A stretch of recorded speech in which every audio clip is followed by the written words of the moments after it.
Aquí, chicos, tengan buenas noches. Entramos al tema de teorías económicas, el tema número 7, ¿ya? Vamos a prepararnos para también desarrollar la próxima semana el tema 8. Hasta ahí vendría el examen, ¿ya? Entonces, empezamos, antes que nos gane la hora.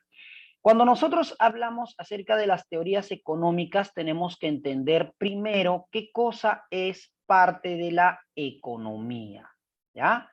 Eso es el tema más importante, ¿no? ¿Qué cosa es la economía? Para muchos jóvenes, la economía prácticamente es una ciencia social, ¿ya? No se olviden eso. La economía es una ciencia social. La economía forma parte de muchas ciencias, como el caso de la historia, la literatura, la filosofía. La economía es tan antigua como hablar de la cultura griega, ¿ya? Dentro de la cultura griega, nosotros hemos podido entender y aprender mucho parte de la ciencia, ¿no? Parte de lo que la cultura peruana también lo tiene, pero la cultura griega es el origen de la cuna, el origen de la ciencia y el arte. Y sobre eso estaríamos hablando de el origen de la economía. Dentro de la economía, señores, la palabra economía proviene del término oikos, que significa hogar, nomos o neimon, que significa gestión, ¿no? Entonces, la palabra oikonomos quiere decir el que administra la casa, ¿no? Eso es lo que significa más o menos la palabra de economía, ¿no? Como les vuelvo a repetir, la economía es una ciencia social que se encarga de ver el desarrollo económico, no solamente de un país, de una nación, sino también de los mercados, ¿no? Cuando decimos que la economía es aquella ciencia que se encarga de administrar todo proceso económico, cuando decimos que la economía es aquella ciencia que administra un país, una nación, pues entonces la economía habla desde épocas griegas de un señor llamado Genofonte. Genofonte, y eso por favor chicos, escuchen bien, Genofonte sería el primer personaje, la primera persona en utilizar la palabra economía, ¿no? Genofonte. Gracias a Genofonte podemos entender, podemos saber que la economía se basaba en el desarrollo del intercambio de un producto con otro producto a través de un valor económico, ¿no? A través de un valor económico. Y por otro lado, Genofonte también estaría dando a conocer la diferencia entre un intercambio de producto con un valor económico a diferencia de otro intercambio de un producto por otro producto que es el trueque, ¿correcto? Y de ahí, en las épocas modernas, vamos a tener a otro representante de la economía, padre de la economía contemporánea y modernista, que es el señor Adam Smith. En el año 1776, Adam Smith creó una obra que se llamó La riqueza y el espíritu de las naciones, en el cual para Adam Smith explica y dice que la economía de un país, la economía de una nación, se da gracias al trabajo de la mano del hombre. Gracias al esfuerzo físico del ser humano, una nación se hace rica y poderosa, ¿no? Eso es lo que dice el señor Adam Smith. Ese concepto, esa teoría que habla Adam Smith, lo habla justo en la famosa edad moderna, ¿no? La edad en donde prácticamente, pues, para el siglo XVIII, en Francia, estaba hablándose acerca de un aspecto económico que era llamado el aporte de los fisiócratas. Los fisiócratas en sí eran personas economistas que dieron su punto de vista para establecer un conocimiento sobre la economía. En este caso, Adam Smith no fue el único. Tenemos a Kesnay. Kesnay, que también fue un economista, habló y dijo que la fuente y la riqueza de una nación es su agricultura, ¿no? Tenemos a Gurney o Gurnay, otro economista, explica y dice, ¿no? Dejad hacer, dejad pasar. Para Gurnay o Gurney dice, la economía de una nación surge gracias a el desarrollo de la industria. Para Turgot, la minería es la fuente de riqueza de una nación. ¿Ustedes qué opinan sobre eso, muchachos? ¿Qué opinan acerca de la economía de un país?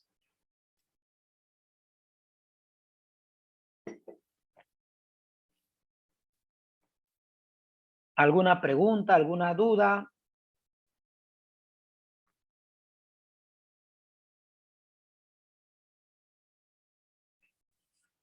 ¿No tienen ninguna pregunta, chicos? ¿No tienen ninguna duda? ¿Alguna pregunta? ¿Ninguna?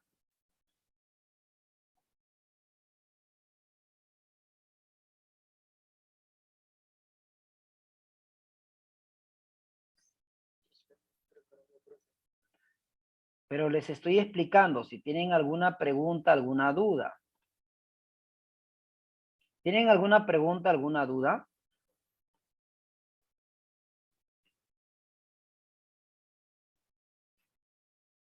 Bueno, continuamos entonces, ¿ya? Cuando nosotros hablamos, cuando nosotros explicamos acerca de la economía que tiene nuestro país, la economía que tiene acerca del desarrollo teórico que habla, ¿no? El tema de hoy, y hace un momento pregunta a un alumno, ¿no? Cuando nosotros hablamos de, ya escuchen bien, cuando nosotros hablamos de una macroeconomía, macro es grande, ¿no? Y microeconomía, micro es pequeño, ¿no? Megaeconomía es algo gigante, ¿no?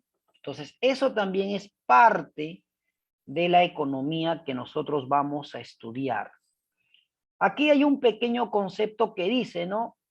La economía es una ciencia social que estudia el comportamiento económico de agentes individuales. Producción, intercambio, distribución y consumo de bienes y servicios. Pero ahora yo les hago una pregunta a ustedes. ¿Ustedes qué opinan acerca de que la economía en nuestro país, como lo dijo en la época aristocrática Jorge Basadre, ¿no? Dice que el Perú es un mendigo sentado en un banco de oro, ¿no? Eso lo dijo Jorge Basadre. ¿Ustedes qué opinan acerca de eso, jóvenes?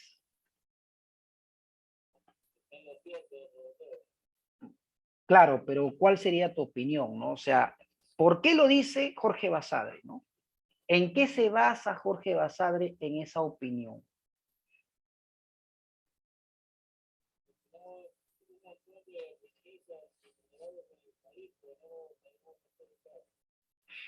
Claro, se sobreentiende que Jorge Basadre es uno de los cronistas de la República Peruana, es uno de los mejores historiadores que ha tenido nuestro país, explica, narra detalladamente el gobierno de todos los presidentes aristocráticos que ha tenido el Perú, habla también de los militarismos, habla de este presidente también que empezó a desarrollar el desfalco, ¿no?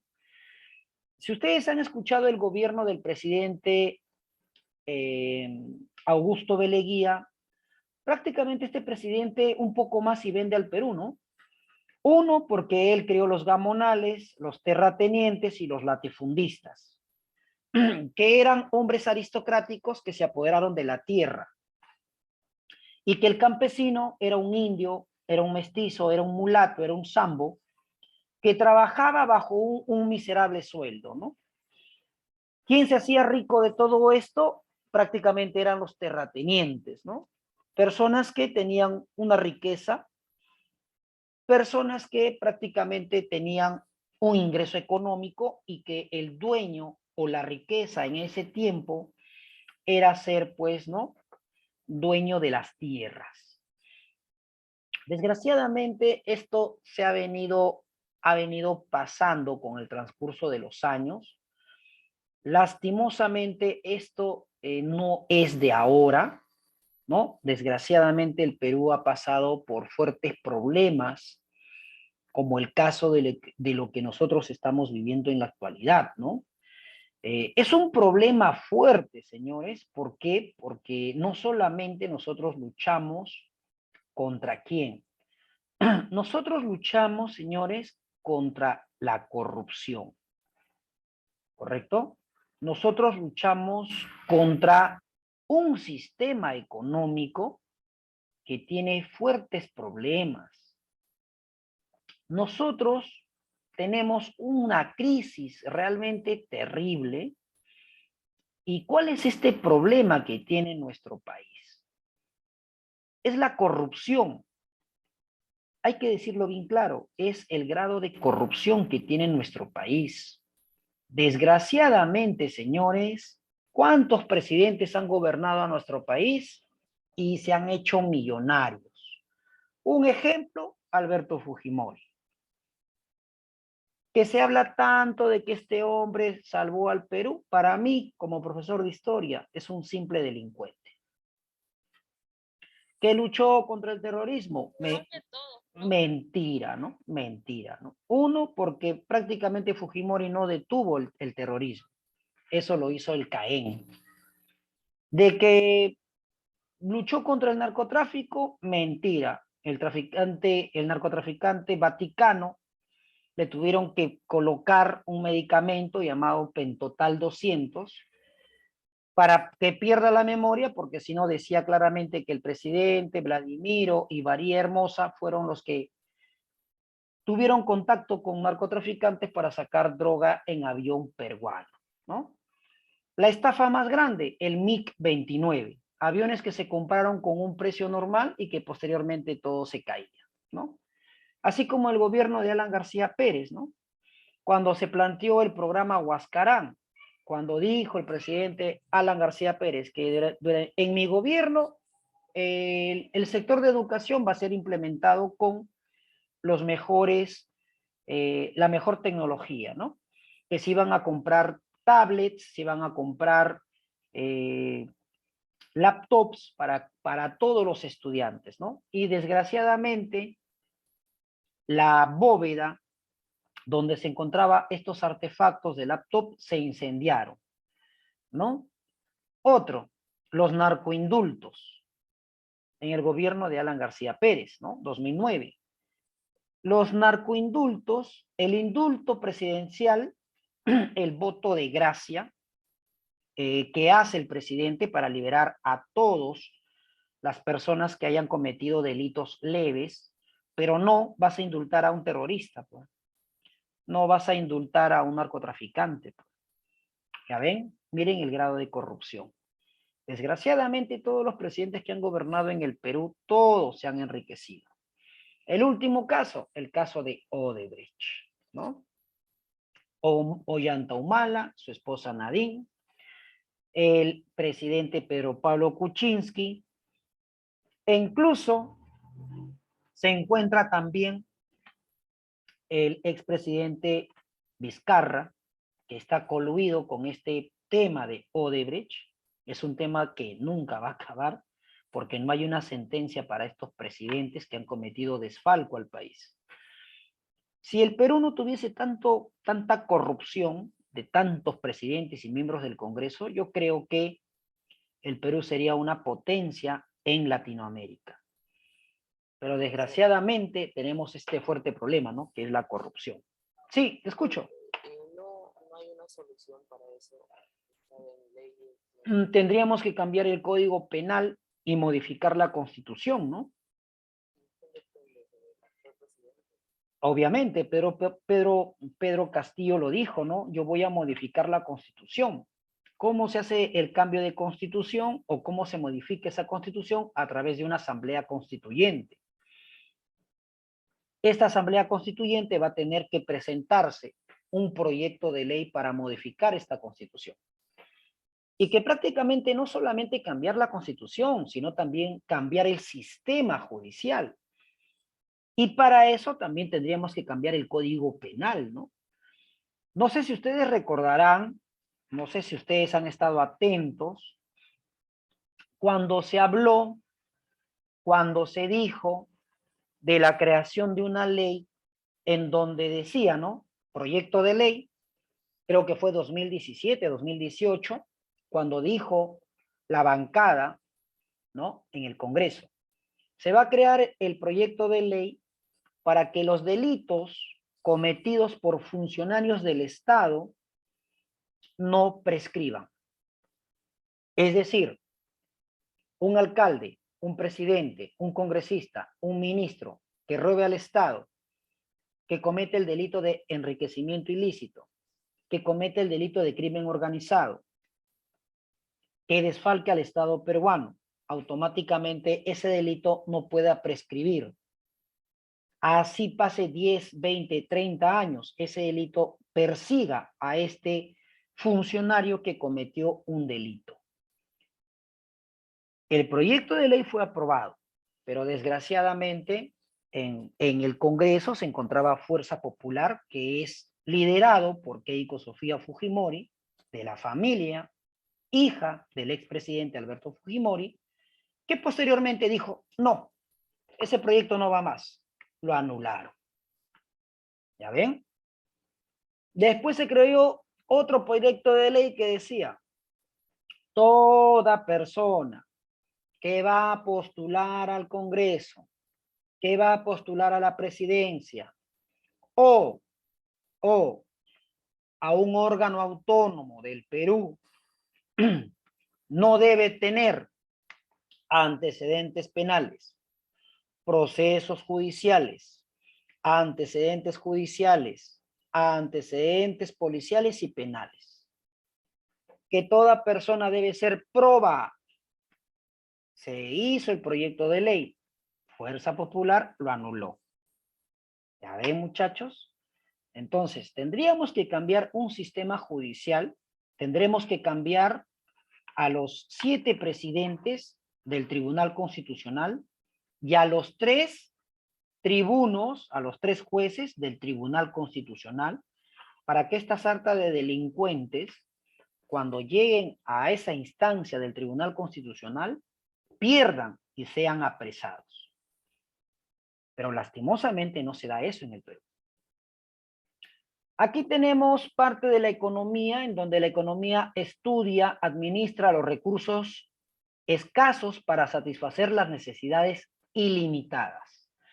Parte de la economía, señores, nos enseña que en la economía, ¿qué nos enseña? Que un país, una nación, posee bienes. Tenemos bienes muebles, bienes inmuebles. ¿Quién es dueño de la playa? ¿Quién es dueño de los ríos, lagos, lagunas? ¿Quién es dueño de todo el petróleo, la madera que tiene nuestro Perú? El Estado. ¿Quién defiende esos derechos? El Estado. ¿Por quién? Por el Poder Ejecutivo, Poder Legislativo, Poder Judicial. Pero que a la fecha, señores, ustedes son testigos, yo no miento, si ustedes ven noticias, si ustedes leen los periódicos, las revistas, si ustedes escuchan noticia, dice bien claro, ¿no? Hasta el día de hoy, Movistar no paga los 300 millones de dólares que le debe al Perú, ¿no? Otro, que la empresa Hierro Perú no le está pagando la deuda al Perú desde el año 2009. Que la empresa Repsol, empresa que se encarga de explotar el petróleo, llevarse el petróleo peruano, no quiere refinanciar. Que la empresa de accionistas japoneses, chinos, canadienses, alemanes del gas de Camisea no quieren renegociar. ¿Ya ven? Entonces, ¿qué le toca al Perú? Una simple regalía de un 20, 25, un 30% de todas las ganancias de muchas empresas que se llevan la materia prima de nuestro país. Yo les pregunto a ustedes, como futuros jóvenes profesionales, ¿está bien eso? No. Entonces, vean lo que realmente está pasando, señores. Yo les digo esto porque la verdad, yo ya soy una persona hecha, derecha, una persona profesional, gano de mis estudios, pero también no me hago de la vista gorda de la realidad que pasa en el Perú. La economía en el Perú está por los suelos. Un presidente hace obra, pero roba. Un presidente hace obra y queda a la mitad, no ha terminado su ejecución de la obra. ¿Ya ven? Para la economía peruana, que se invierta 2, 3, 4, 5 millones de dólares y no termine la obra, prácticamente es dinero mal invertido. Dinero que puede ser utilizado para muchas comunidades andinas, comunidades nativas. Pero desgraciadamente, todo queda en hasta ahí nomás, ¿no? Parte de la economía, tenemos una economía positiva. La economía positiva estudia y describe los hechos como un aspecto científico. La economía positiva estudia los problemas de una nación. Para nosotros, un problema económico, ¿qué sería? El derroche fiscal. Otro problema, la deuda externa. Como ustedes saben, señores, nosotros debemos casi cerca de 500.000 millones de dólares. Dinero que prácticamente se puede pagar si no hubiese tanta corrupción, tanto robo que le hacen al Estado peruano. Desde el año 2016, el Poder Judicial, cuando en aquella época estaba el presidente de la Corte Suprema de Justicia, el señor Duberly Rodríguez, durante su mandato de 7 años, él había creado un aporte al aspecto jurídico. Se le llamó lo que se le conoce como estudiar el delito por parte de los funcionarios del Estado peruano. Si se comprueba que un presidente se hizo millonario con dinero del Estado, se le puede aplicar la extinción de dominio, así se llama, la extinción de dominio. Profesor, ¿de dónde proviene eso? Proviene de Colombia, la extinción de dominio. Profesor, ¿para qué sirve la extinción de dominio? La extinción de dominio sirve para que el Poder Judicial, a través de sus fiscales y los jueces, le puedan quitar todos los bienes ilícitos ganados por todos los presidentes. Cuando la extinción de dominio se aplica en el Perú, lo aplicaron con Ollanta Humala. Lo aplicaron con el señor Alejandro Toledo, que le quitaron su casa de las Casuarinas, que tiene un valor de 4 millones de dólares. ¿De dónde sacó el dinero para comprar esa casa? Otro, a Ollanta Humala le quitan la casa de Monterrico, valorizada en 2 millones de dólares. Otro, a Pedro Pablo Kuczynski, se le incautó una cuenta de aproximadamente $250,000 de dólares. ¿De dónde sacó ese dinero? Otro, a Keiko Fujimori. ¿Por qué a Keiko Fujimori vive una vida ostentosa, sin trabajar? ¿Qué le encontraron? Nada. ¿Por qué? Porque todo el dinero que tiene su familia está en testaferros. Así como también a Keiko Fujimori le encontraron un departamento en la zona exclusiva de la planicie, valorizada en 1.5 millones de dólares. Se le incautó esa propiedad. Allá ven, eso se llama extinción de dominio. El Estado peruano quiere recuperar todo el dinero que muchos expresidentes, congresistas de la República, han adquirido casas, propiedades, terrenos, departamentos, autos y cuentas multimillonarias.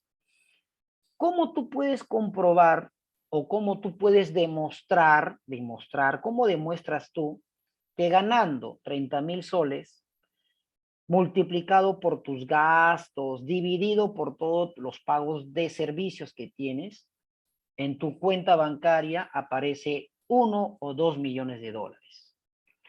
¿Cómo lo hiciste? ¿Quién te dio la mano? ¿Quién te ayudó? O demuestra tú, pues, ¿no? ¿Cómo compraste un departamento valorizado en 1/4 de millón de soles cuando ganas 15,000 soles? ¿O cómo demostrar que compraste una enorme camioneta valorizada en 50,000 dólares cuando tu sueldo es 10,000 soles? ¿Ya ven? Entonces, ahí está el dinero que tiene nuestro país, pues, ¿no? Que ha sido posesionado por diferentes personas.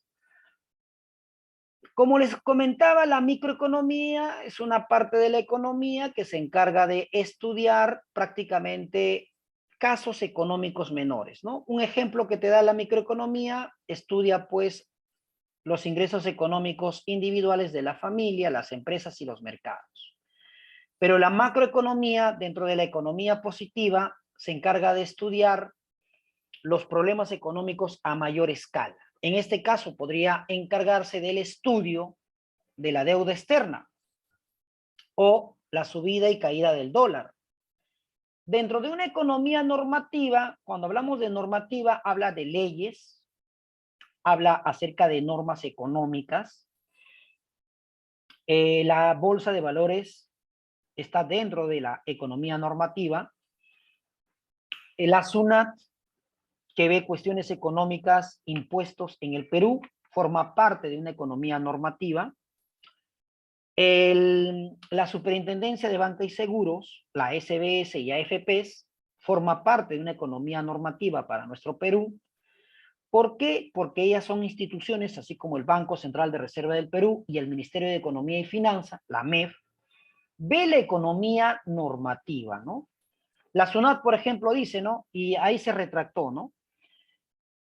Que tú no puedes sacar del Perú más de 10,000 soles, que es lo que ha establecido la SUNAT, ¿no? Que tú no puedes comprar en provincia o en zona limítrofe un consumo mayor a 1,000 dólares. Ya está establecido, es una norma, es una ley. Pasado los 1,000 dólares que tú compras en línea de frontera, se dice que ya es contrabando, ¿no? Esas son las normas legales que se aplican. ¿Alguna pregunta, chicos? ¿Alguna duda?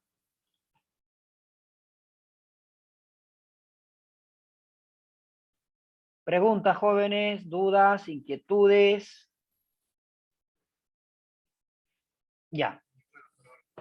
Aquí, como ustedes pueden ver, tenemos parte, ya tenemos parte de lo que estaríamos hablando claramente acerca de una política, una economía positiva y una economía normativa, ¿no? Una política normativa que el Perú tiene y que normalmente cada año el presidente que está sentado ahora en el mandato se tiene que romper la cabeza, pues, ¿no? ¿De dónde sacamos más dinero para hacer la inversión económica para el año 2023? ¿Cómo el Perú puede ganar más ingresos económicos a través de diferentes tratados y convenios internacionales para que puedan ingresar más dinero al Estado? ¿Me dejo entender? Y hemos empezado mal, señores, ¿ah? Porque en el año pasado, cuando todavía estábamos teniendo un problema en gobiernos, estaba todavía el presidente Sugástegui, la MEF, el Ministerio de Economía y Finanzas, por intermedio de la Contraloría de la República, compraron el gel que tiene alcohol y las botellas de alcohol más caras de América Latina. Es decir, si tú te vas a la avenida Bancay, Gerón Cusco, el gel con alcohol te cuesta el tarrito 5 soles. ¿Correcto? E incluso si llevas 2, te dejan a 9 soles. ¿Ya? La botella de 1 litro de alcohol, que estaba a 15 soles, bajó a 12 soles. De ahí llegó a costar 9 soles. Pero lo que hizo la compra, la Contraloría de la República, compraron el alcohol a 15 soles. O sea, en otras palabras, mejor el Estado peruano le hubiese comprado a los vendedores de Girón Cusco. ¿Para qué gastar tanto dinero en comprándole a otros países? ¿Me dejo entender? Ahí se ve el grado de corrupción en nuestro país en el aspecto económico. Y ahí el Congreso de la República le pidió explicaciones a la Contraloría de la República. ¿Cómo se les ocurre comprar un gel de mano con alcohol más caro del mercado? Porque se supone que el Perú no está comprando 10 ni 15 unidades, está comprando por toneladas, porque estamos en un estado de emergencia sanitaria, que normalmente se consume el gel de mano, se consume el alcohol. ¿Cómo se les ocurre en la cabeza comprar un gel, un alcohol más caro del mercado peruano? Se sobreentiende que si tú compras por tonelada, el precio por unidad es más barato. Pero desgraciadamente así está la economía en el Perú, pues, ¿no? Aquí vamos a tener algunos representantes muy importantes dentro de la economía, ¿no? Tenemos a Adam Smith, que es uno de los mejores representantes que tiene parte de la economía neoliberal, que ya les dije en qué consiste el señor Adam Smith en su obra. Adam Smith prácticamente lo hizo todo, planteó un proceso económico en donde para muchos países liberalistas lo han aplicado. Decir que la mano de obra, la fuerza de trabajo de una nación, ¿no? Hace a un país poderoso. Y si hablamos de esa teoría, yo les digo que sí es verdad. ¿Por qué, señores? Miren a Estados Unidos, nada más un ejemplo. Estados Unidos tuvo 2 crisis económicas muy fuertes, ¿no? El año 1929 hasta el año 1933, la caída de la bolsa de valores de la Wall Street, a través de una famosa ley llamada la ley keynesiana, la oferta y la sobreoferta, más el uso de la plusvalía por las horas extras de un empleado, el empleador se hace más rico. Y eso fue lo que pasó en Estados Unidos. En Estados Unidos, cuando se dio la crisis económica de la Wall Street, para que Estados Unidos salga de esa crisis económica después de la Primera Guerra Mundial, muchas empresas, muchos obreros tuvieron que trabajar hasta 13 horas al día.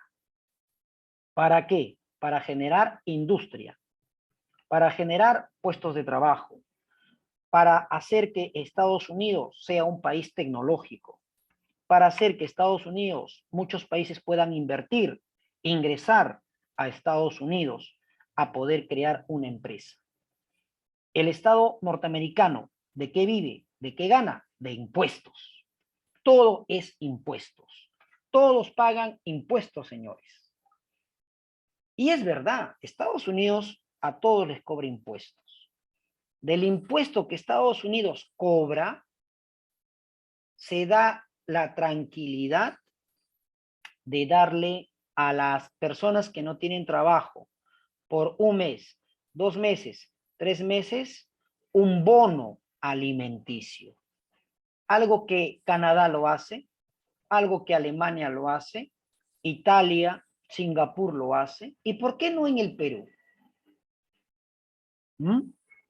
Lastimosamente acá, cada uno de los peruanos bailamos con nuestra propia mano, ¿no? Aquí tenemos a Milton Friedman. Este señor este señor, un capitalista economista, de generación postmodernista, explica claramente, ¿no?, que dentro de una economía capitalista siempre se va a detectar robos. Y dice, ¿no?, lo que no podemos encontrar en un estado economista monetarista es hacer que un país sea desarrollado evitando el grado de corrupción en una nación. Eso es lo que dice Milton Friedman, ¿no? De ahí tenemos otro personaje, el señor John Maynard Keynes, el gran salvador de Estados Unidos, el que planteó la famosa ley keynesiana, que ayudó a Estados Unidos en la crisis de la Wall Street de 1929, donde este señor planteó y dijo, ¿no?, hay que aplicar la deflación. Tenemos que invertir y tenemos que ofertar para que el precio de mercado suba. Y para él, el ahorro y la inversión son dos elementos muy importantes dentro de la economía de una nación. De ahí tenemos a Pablo Iglesias, bolivariano, tendencia socialista, en donde indica, ¿no?, que el cobro de impuestos establecido por un Estado hacia el pueblo, el pago de impuestos del pueblo debe ser bien invertido, ¿no?, que es lo que dice el señor Pablo Iglesias. Un pensamiento que prácticamente más tiene la tendencia socialista, ¿no?, que capitalista, ¿no? De ahí tenemos prácticamente acá dos teorías importantes, y con esto estaríamos acabando, muchachos, ¿no? Tendríamos la teoría clásica y la teoría keynesiana, ¿no? Cuando hablamos de una teoría keynesiana, cuando hablamos de una teoría keynesiana y clásica, ¿no? Una teoría clásica hecha por Adam Smith habla acerca del precio. Un ejemplo, ¿no? El precio debe ser equilibrado. Para que el precio en los mercados esté equilibrado, debe haber un equilibrio entre la oferta y la demanda. Es una teoría excepcional que dice Adam Smith, ¿no? El equilibrio de los precios en un mercado es porque se da un equilibrio entre la oferta y la demanda. Pero para Keynes es lo contrario, ¿no? La famosa ley keynesiana dice, el precio es un sector, no es más barato o es más caro que antes. El precio de un producto es relativo. ¿Y por qué dice esto? Porque prácticamente para los países capitalistas, lo primero que hacen es abrir mercados. Un país capitalista prohíbe los monopolios. Y como tal, supongamos, ¿no?, un ejemplo, Estados Unidos tiene su propio petróleo, tiene sus yacimientos de petróleo, pero Estados Unidos no gasta sus recursos propios. Estados Unidos, ¿qué hace? Ingresa a un país e ingresa a otro país en grado de desarrollo, extrae petróleo barato para venderlo caro. Por eso que la ley keynesiana dice eso, ¿no? No hay un precio barato ni caro. Es un aspecto relativo, ¿no? Pero igual siempre Estados Unidos va a ganar. ¿Correcto? Listo, jóvenes. ¿Alguna pregunta, alguna duda?